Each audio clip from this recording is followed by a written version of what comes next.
사연 읽어드리겠습니다.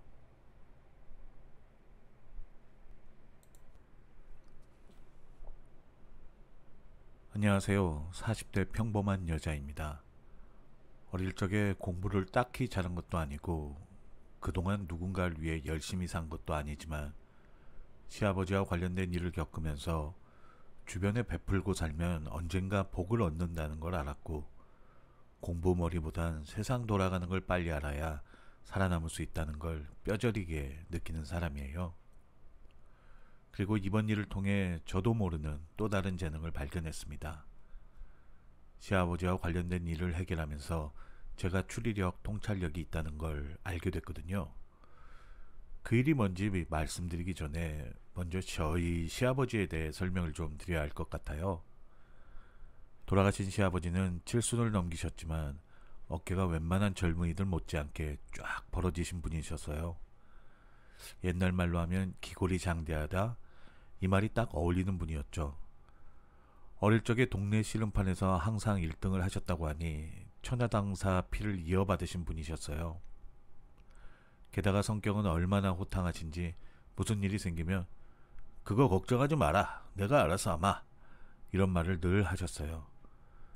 그래서 그런지 시아버지 주변엔 사람들이 많았죠. 한마디로 카리스마 넘치시는 분이셨어요. 뭐 아니면 도, 이런 스타일의 남자분들이 많이 따르시더라고요.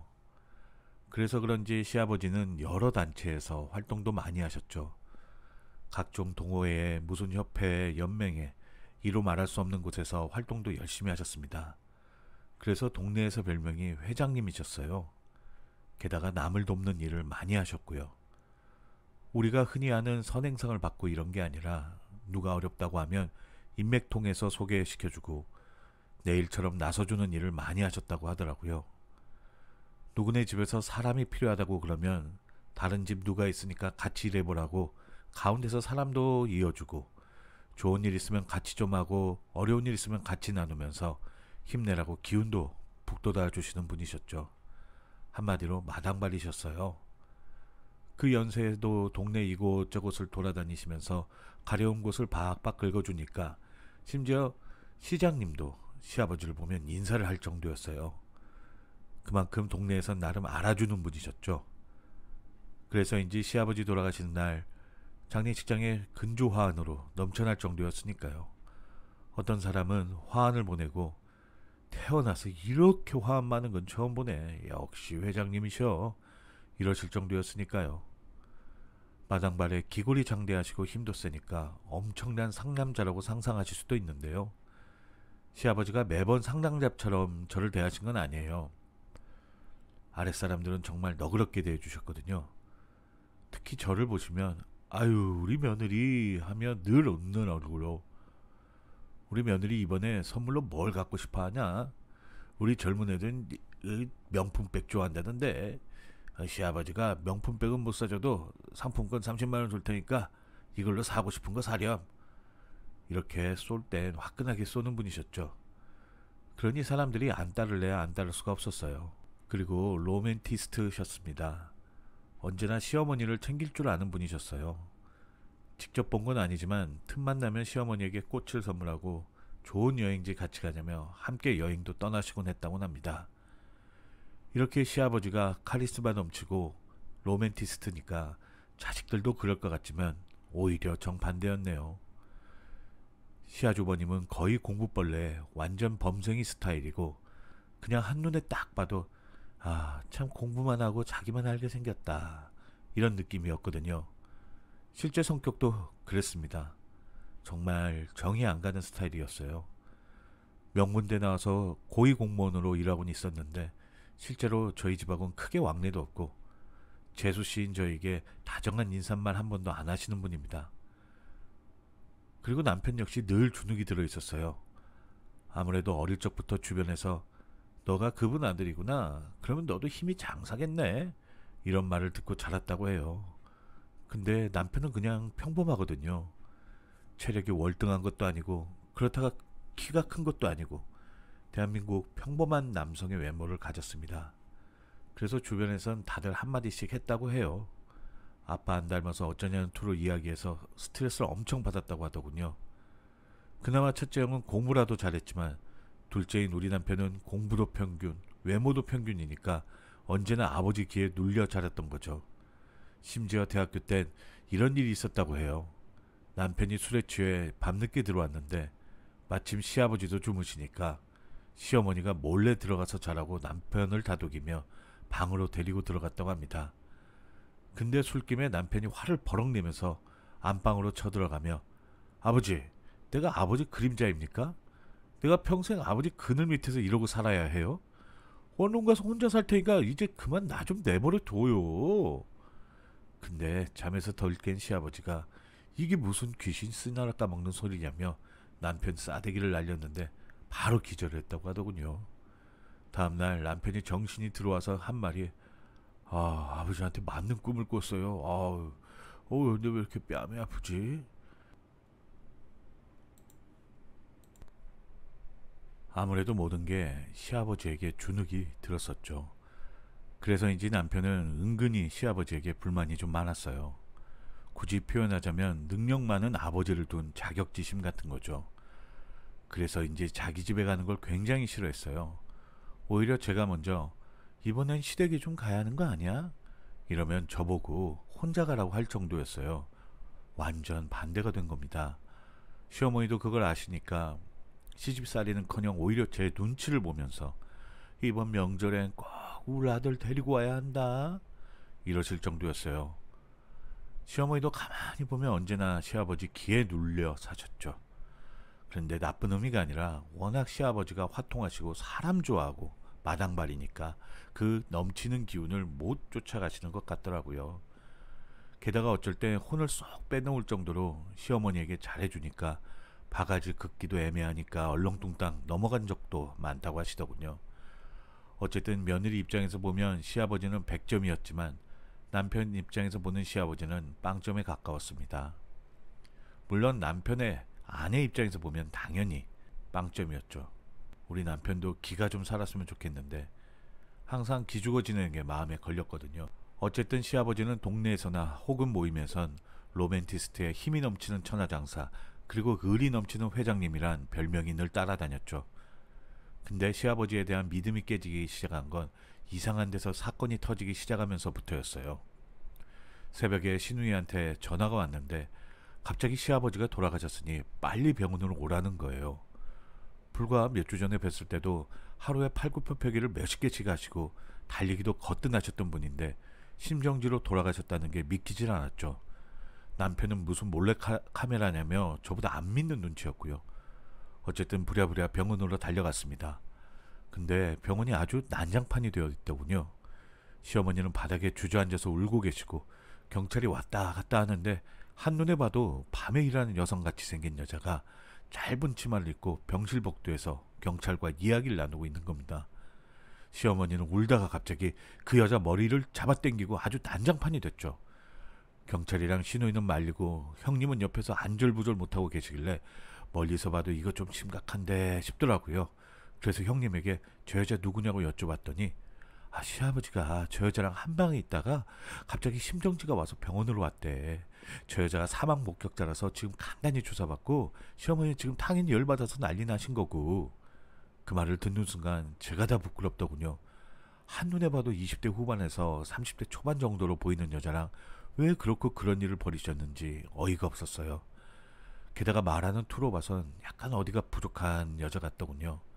말도 굉장히 어눌하고 집중력도 없어서 약간 횡설수설한 타입이라 한눈에 봐도 약간 정상은 아닌 여성으로 보였습니다. 어쨌든 그분이랑 있다가 시아버지가 돌아가셨다고 하니 할 말은 없었죠. 그리고 100번 양보해서 그렇고 그런 일을 하시려면 조용히 아무도 모르게 하시지 왜 하필 그때 심정지가 와서 이런 난리를 만드셨는지 정말 부끄러웠습니다.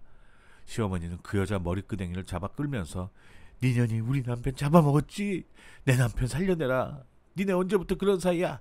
언제부터 니네가 그렇고 그런 사이였냔 말이야? 하며 소리를 질러대시는데 그 여자는 멍한 눈빛으로 나한테 왜 이러냐는 식으로 대답하면서 심드렁한 겁니다. 도대체 왜 저런 여자랑 시아버지는 계셨을까? 정말 의문이 가는 거예요. 하지만 어머니 입장에서야 하루아침에 남편을 잃었으니 저러질 수도 있겠다고 이해는 됐습니다. 그 여자는 자기는 잘못 없고 오늘 처음 봤다면서 자기는 신고한 죄밖에 없다면서 빨리 가게 가봐야 한다고 어눌한 말투로 계속 이야기하는 거예요. 그 말이 사실이라면 그 여자분도 잘못은 없는 거죠. 어쨌든 집안은 난장판이 됐고 어쨌든 그 여자는 조사를 받아야 한다며 경찰서로 가고 남편과 시아버지는 사인이 정확해질 때까진 장례 못 치른다면서 일단 시아버지 장례 절차를 올스탑했습니다. 그렇게 부검을 해봤는데 급성 심정지로 인한 사망이 맞고 그 어떠한 약물이나 외부로 인한 사망이 아니라는 거죠. 저는 몰랐는데 시어머니 말로는 원래 시아버지가 최근에 심장이 좀 안 좋으셔서 약을 드시긴 했다는 겁니다.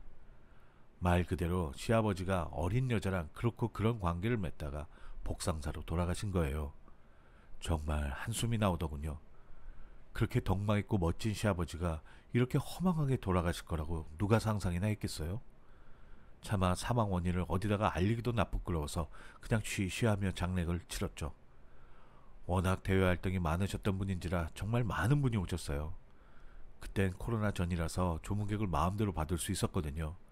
요샌 밤 10시 이후로 웬만하면 조문객이 오질 않는데 그땐 새벽에도 오시고 밤새워서 고스톱 치는 분까지 계셔서 상주들은 거의 잠을 못 자고 있었죠. 근데 장례식 도중에 정말 시아버지가 어떤 분이셨는지 알 수 있었던 일이 몇 개 있었어요. 먼저 돈 문제가 많이 안 좋으셨던 것 같더라고요. 오락부락하게 생긴 분들이 찾아와선 차용증을 내밀면서 돈 갚으라고 호통을 치는데 시어머니는 무슨 말이에요? 우리가 무슨 돈을 빌려? 난 그런 얘기 들은 적 없으니 법대로 해! 법대로! 솔직히 돌아가신 분이 무슨 돈을 빌렸는지 우리가 알 길이 없잖아요.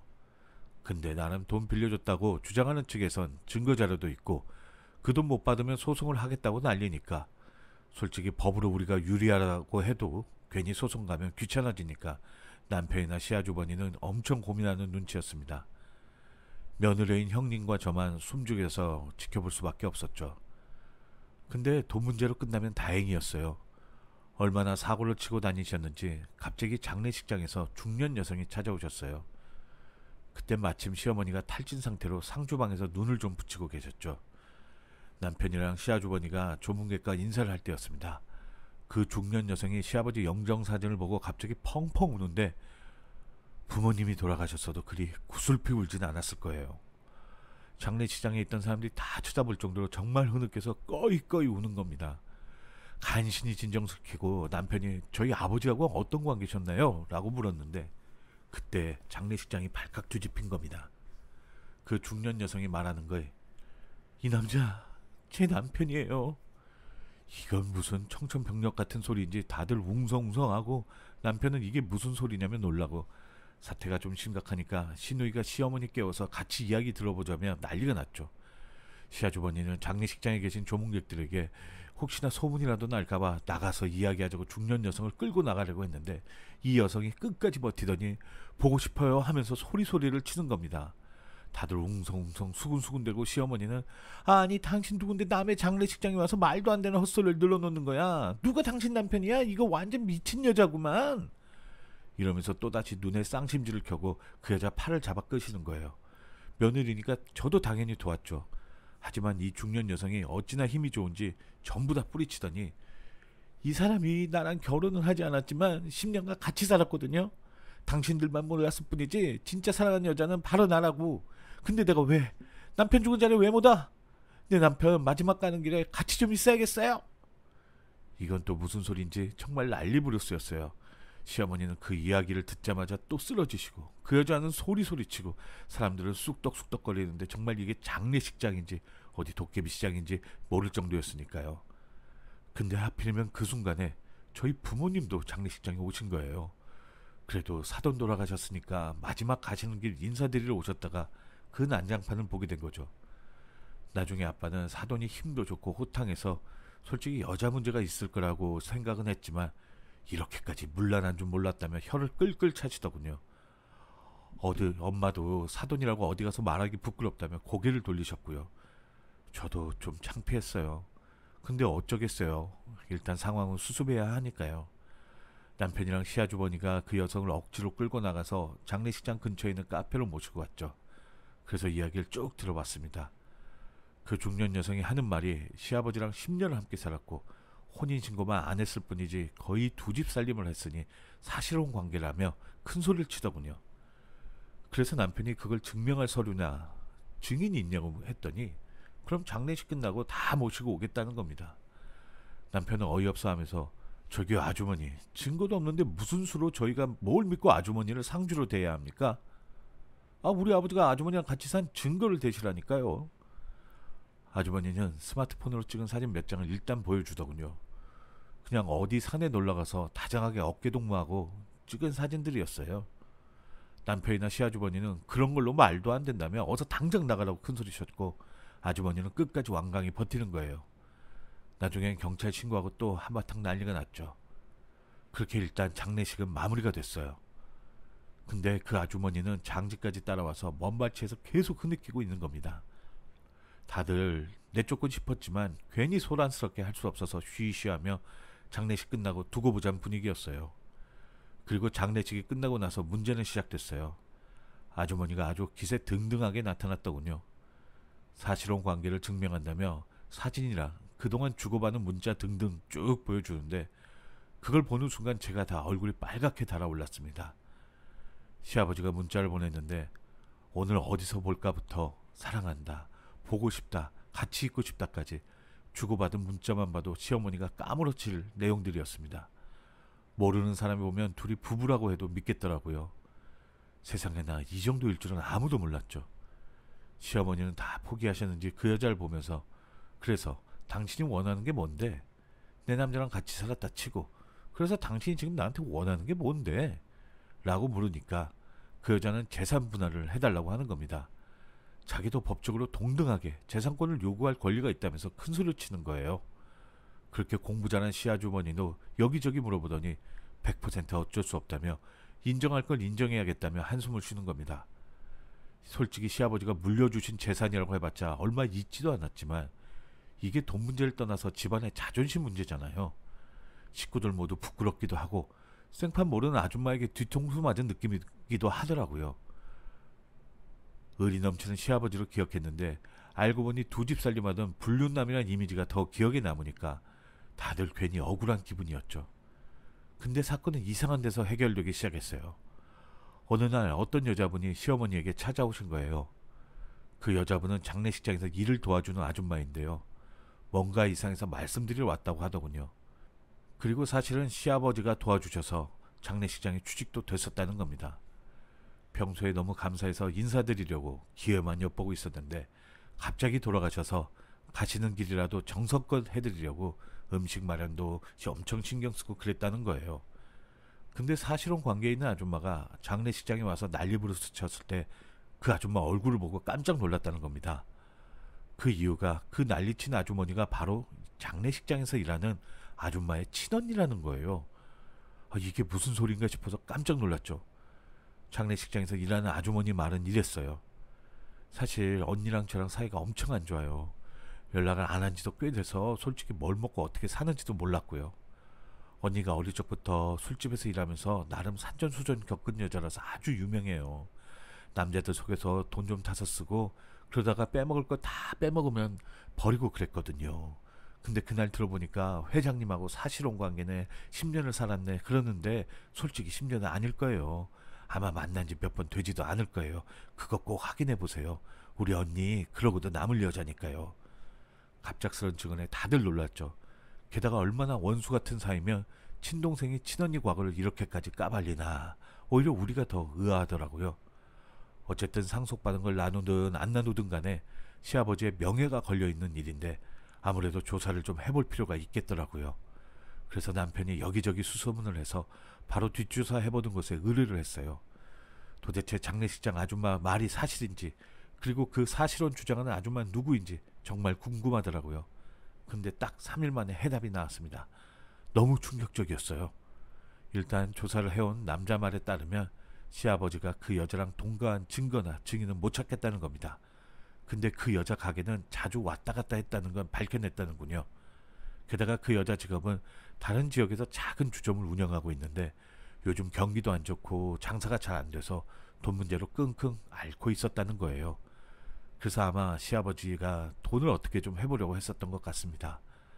근데 여기까지는 어느 정도 예상을 했던 건데 너무 충격적인 건 따로 있었어요. 바로 시아버지가 돌아가신 날 함께 있었던 어린 여자, 모텔에서 119에 신고를 했던 바로 그 여자가 알고 보니 그 중년 아줌마 가게에서 일하는 여자였다는 거죠.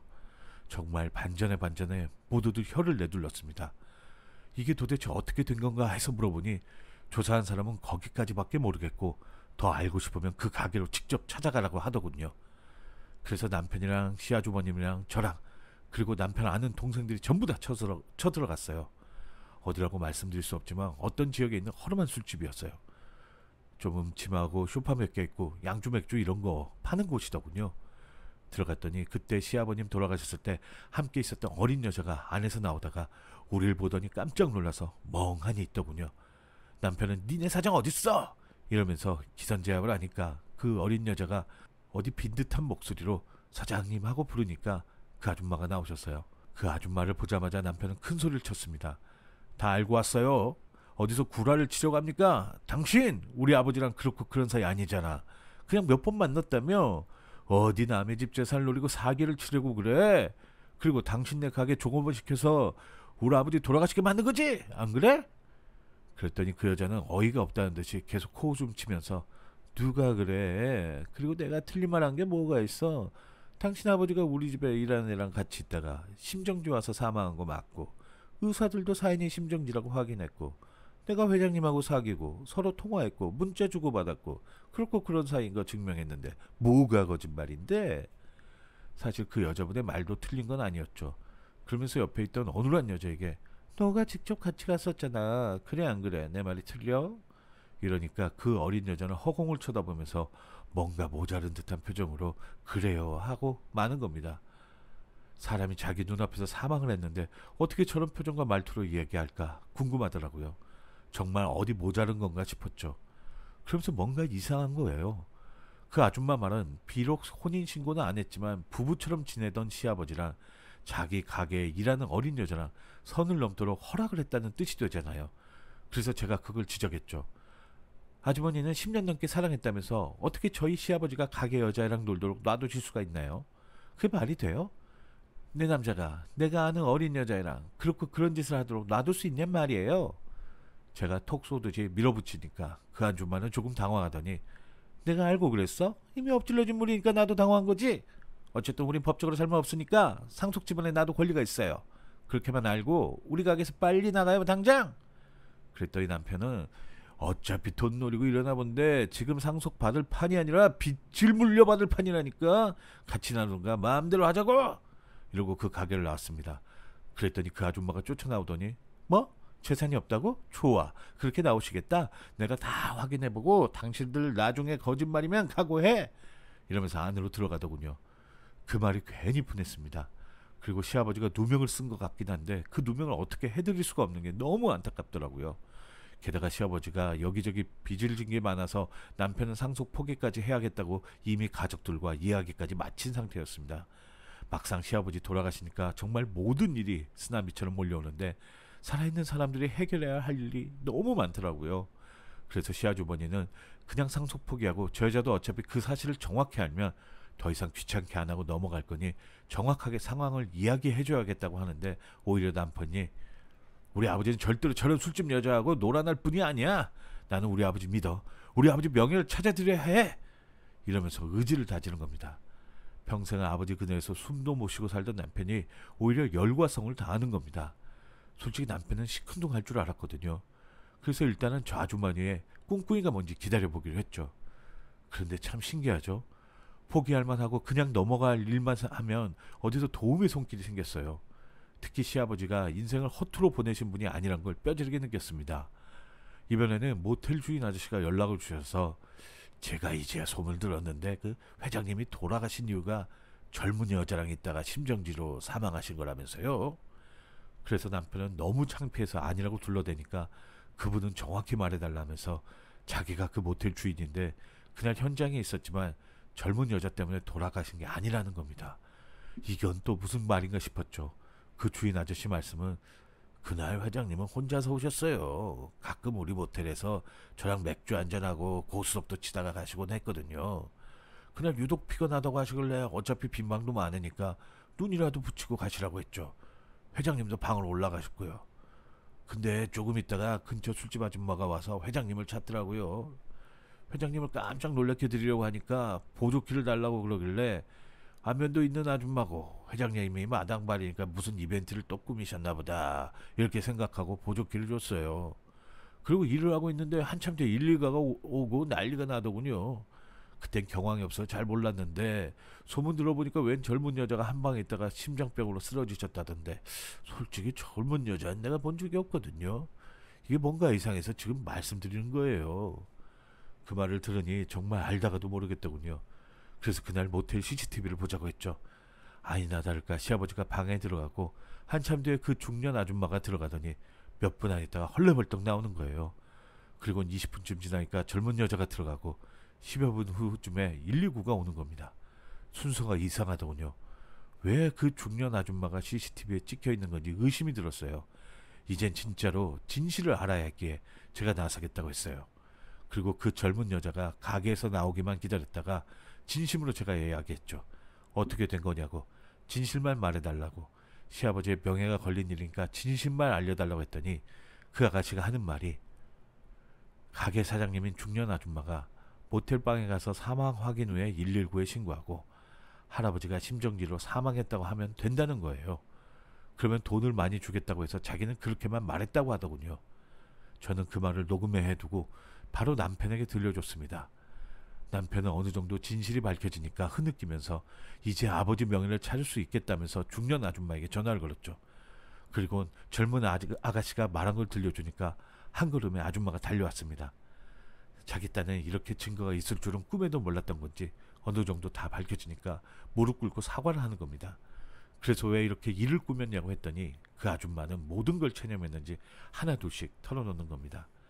솔직히 회장님이 저랑 이상한 관계는 아니었고요. 회장님이 저한테 보낸 보고 싶다, 만나자, 사랑한다 이런 문자도 저희 가게 단골이니까 그동안 립서비스로 문자를 보내주신 거였어요. 단 한 번도 저랑 선을 넘으신 적이 없어요. 제가 오히려 회장님을 좀 꼬셔보려고 했는데 한 번도 안 넘어오셨어요. 그래서 저 혼자 회장님을 짝사랑했었고요. 그 말이 더 열받더군요. 그래서 도대체 왜 아무 연관도 없는 여자 직원을, 그것도 약간 정신이 모자란 여자애를 거기로 보냈냐고 따졌죠. 그랬더니 그 아줌마가 하는 말이, 가게 한번 놀러 오시라고 전화를 드렸는데 회장님이 모텔에서 쉬고 있다가 하시길래 제가 놀러 갈까요? 그랬더니 사람들이 오해하니까 오지 말라고 하시더라고요. 근데 제가 깜짝 놀래키려고 문을 보조키로 따고 들어갔죠. 마침 회장님이 속옷 차리고 계시다가 저를 보고 놀라서 당장 나가라고 하시고 옷을 부랴부랴 입으시더라고요. 그래서 괜히 놀래켰나 보다 이러고 저도 돌아서는데 회장님이 갑자기 심장이 아프다면서 쓰러지셨어요. 너무 갑자기 쓰러져서 저도 어떻게 해야 할지 모르겠더라고요. 그 다음부터는 안 들어도 알겠더군요. 말 그대로 아줌마는 자기 때문에 시아버지가 사망한 것 같으니까 놀라서 가게로 왔다가 약간 모자란 가게 아가씨에게 돈 줄 테니까 119에게 신고하라고 시키고, 나중에 어느 정도 일이 처리되니까 시아버지에게 돈이 많다는 소문이 있으니까 혹시라도 상속세라도 받아보려고 했던 거였습니다. 어차피 시아버지랑 주고받은 립서비스 문자랑 통화네요. 그리고 모임에서 같이 찍은 동호회 사진도 있으니까 연인인 것 마냥 위장해서 우리 가족들에게 들이밀었던 거죠. 정말 간이 배 밖으로 나온 사기꾼이더군요. 왕년에 정말 남자도 등쳐먹고 살았던 실력이 정말 녹슬지 않았나 봅니다. 정상적인 사람이라면 그 상황에서 자기가 직접 신고를 했거나 아니면 절대로 사실혼 관계에 있는 내연녀 흉내낼 상상도 못했을 텐데, 그 상황에서 도망치려고 모자른 여종업원 시켜서 자기는 쏙 빠지고 돈 몇 푼 받아보려고 가짜 증거 들이밀어서 사기를 치려고 했으니 정말 간이 배 밖으로 나온 여자였어요. 시아버지의 누명에 한 번에 벗겨진 상황이었죠. 당연히 남편은 그 꽃뱀을 바로 신고를 했습니다. 경찰 조사 받자마자 그 아줌마는 야반 도주를 했는데 지금 수배가 떨어진 걸로 저는 알고 있어요. 언젠가 잡히면 법의 심판을 제대로 받겠죠. 그나마 다행인 것은 시아버지에 대한 오해가 해소가 됐다는 겁니다. 사실 이번 일이 해결되기 전까지 동네에서 수군수군 됐거든요. 시아버지에 대한 명성에 금이 갔었으니까요. 하지만 저희 가족들이 백방으로 뛰어다니니까 사람들도 자기들끼리 이야기해보다가 뭔가 앞뒤가 안 맞는 걸 알게 되고, 그러면서 시아버지에게 도움을 받았던 사람들이 한두 명씩 나오면서 사건도 해결되고, 그만큼 소문도 다시 돌면서 그럼 그렇지, 그분이 그럴 양반이 아니지, 이렇게 바뀌었다고 합니다. 남편도 아버지가 편히 쉬길 바란다며 그제야 펑펑 우는데 마음이 참 짠하더라고요. 그 일로 인해 우리 가족들은 더 똘똘 뭉치게 됐고 앞으로 다른 사람에게 잘하자는 교훈도 얻었어요. 시아버지가 남에게 베푸니까 그걸 잊지 않는 사람도 있었던 것처럼 당장 큰 이익은 없겠지만 적어도 베풀면 언젠가 도움이 생긴다는 교훈을 다시 한번 깨달았습니다. 긴 글 읽어주셔서 너무나 감사드려요.